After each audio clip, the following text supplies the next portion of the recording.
Hi everyone, my name is Muhammad HAFIZ RIZUAN, and today I will tell you about 3 evolutions of the development of leisure and recreation during Middle Ages, 19th century and the 20th century. Let's go!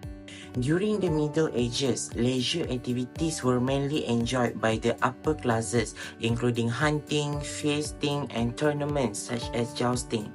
Board games such as chess and early forms of football were also popular among the nobility and peasantry, with holidays allowing for communal celebrations and rough sports.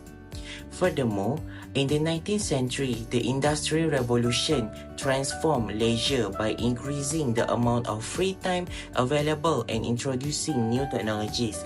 This era saw the rise of organized sports, urban parks, and the opportunity for travel by train, leading to the establishment of travel agencies and package holidays. Lastly, the 20th century expanded leisure through technological advancements such as television and the automobile, making recreation more accessible. The growth of tourism and recreational facilities reflects changing societal values, emphasizing relaxation and entertainment as important aspects of modern life.